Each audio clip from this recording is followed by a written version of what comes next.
안녕하세요. 저는 올해 44세로 식당을 운영하고 있는 미혼남입니다. 30대 초반에 결혼을 진지하게 생각했던 여자가 있었습니다. 상견례까지 진행할 만큼 서로에 대한 마음이 깊었지요. 하지만 결혼 이야기가 구체화되자 여자친구의 집안에서 신혼집 조건을 내세웠습니다. 첫 번째는 신축 아파트, 두 번째는 30평 이상, 세 번째는 대구 수성구에 위치한 집이었습니다. 이 세 가지 조건을 충족하지 못하면 결혼은 불가하다고 단호하게 말씀하시더군요. 당시 저의 경제적 여건으로는 그런 집을 마련할 수 없는 상황이었고 부모님께 물려받을 재산도 없었습니다. 그래서 여자친구 부모님께 제 형편을 솔직히 말씀드렸습니다. 지금 당장은 어렵지만 꼭 성공해서 여자친구를 행복하게 하고 부모님께도 효도하겠다고 다짐을 전했지만 반대는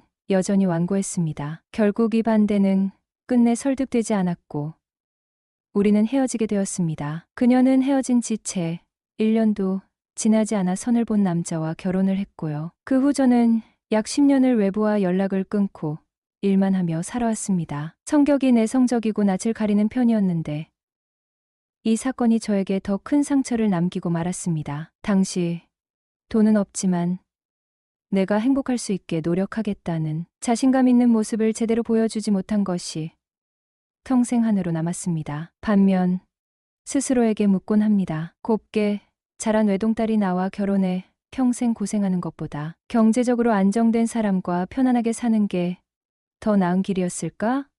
하고 말입니다. 그렇게 제 결혼 이야기는 상처와 후회로 남아 있습니다. 안녕하세요. 저는 올해 44세로 군 제대 이후 줄곧 주방에서 일하며 요리만 보고 달려온 식당 주인입니다. 8년 전부터는 40평 규모의 제 가게를 운영하고 있지요. 홀 일은 주로 정혜 아주머니께서 맡아주셨는데 작년 겨울부터는 점장처럼 일을 도맡아 주시며 저에게 큰 도움이 되어주고 계십니다. 정혜 아주머니는 저보다 10살이 많지만 늘 환하게 웃으며 친근하게 대해주셨고 저의 소심한 성격을 고쳐주려고 애써 주셨죠. 우리 김 사장, 이 아줌마 눈에 이렇게 귀여운데 왜 장가를 못 갔어?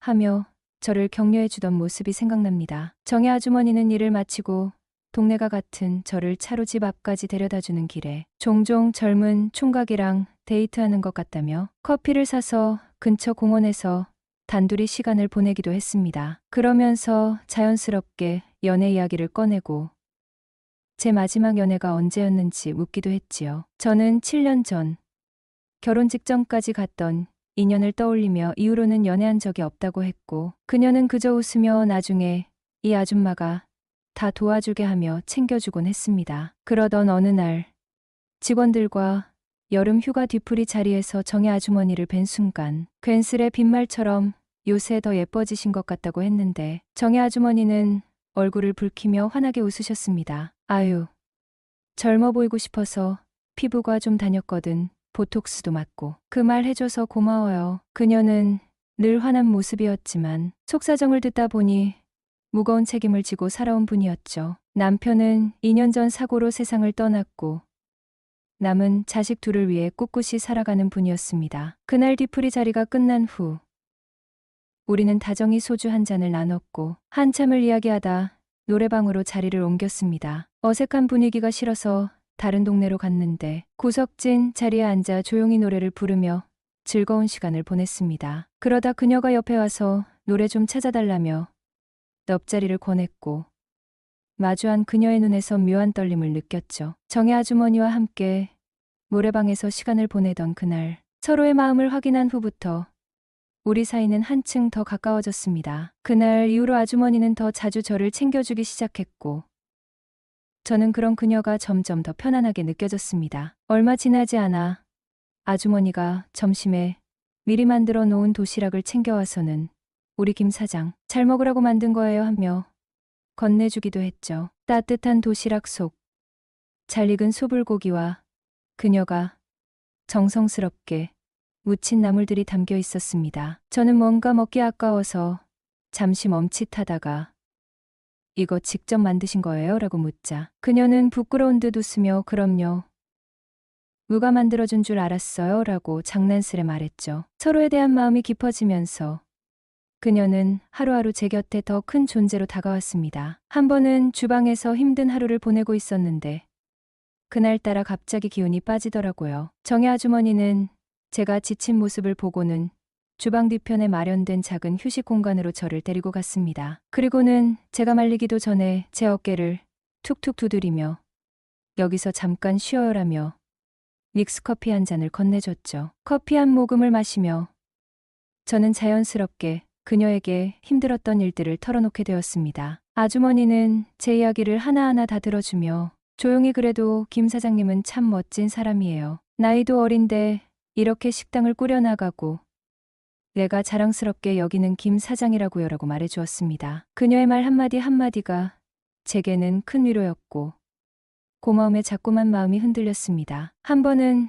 그녀가 일 끝나고 저를 집 앞까지 데려다 주던 날이었어요. 평소처럼 차에서 내리려는데 아주머니가 잠깐만 기다려야 하더니 작은 무언가를 꺼내서 제 손에 쥐어줬습니다. 손바닥 위에 놓인 것은 작고 반짝이는 열쇠고리였는데 그녀는 김 사장이 이걸 보면 내가 항상 응원하고 있다는 거 잊지 않았으면 해서요라고 말했습니다. 저도 모르게 얼굴이 붉어졌고 그날은 한참 동안 차에서 그녀와 함께 조용히 얘기를 나눴습니다. 조금씩 서로에게 의지하고 기대게 되면서 우리는 식당에서뿐만 아니라 일상 속에서도 서로를 챙기고 있었죠. 어느새 그녀와 함께하는 순간들이 제게 가장 소중한 일상이 되어 있었습니다. 우리의 관계는 차츰 깊어져 지금은 거의 함께 사는 것과 다를 바 없는 상태입니다. 그녀는 제게 큰 의지가 되었고 저 역시 그녀와 함께하는 시간이 점점 더 소중해졌죠. 하지만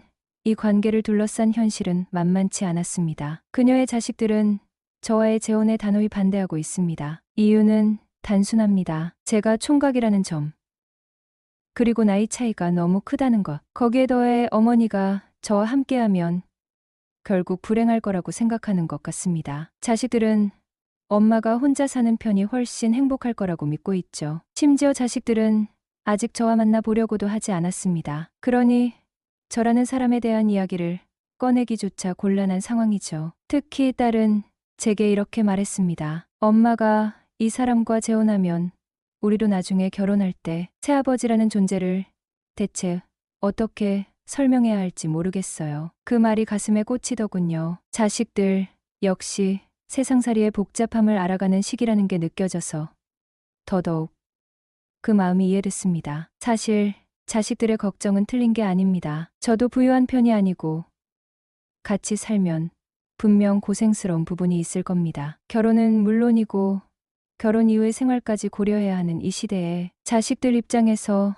엄마가 힘들어하는 모습을 걱정하는 것은 너무도 당연한 일일 겁니다. 그래서인지 저 역시 그런 그들의 반대에 쉽게 반박할 수도 없고 그들의 입장을 이해하지 못하는 것도 아닙니다. 이론적으로만 보면 이 관계를 유지하기 어렵다는 걸 알고 있으니까요. 하지만 마음이 문제입니다. 모든 것이 머릿속에서 명쾌하게 정리되어도 이미 그녀에 대한 감정이 깊어진 상황에서 쉽게 발길을 돌리기란 너무나 어렵습니다. 이성적으로는 다 이해가 되는데 마음은 언제나 그녀 쪽으로 기울어지고 있으니 스스로도 답답할 지경입니다. 제게 그녀는 인생의 든든한 동반자이자 가장 가까운 친구이기도 합니다. 사람을 마음에서 떼어내는 일은 쉬운 일이 아니라는 걸 이번에 새삼스럽게 배우게 되네요. 이러지도 저러지도 못한 상태에서 우리는 하루하루를 보내고 있습니다. 자식들의 반대는 거세지만 그럼에도 불구하고 포기하지 못하는 이 마음을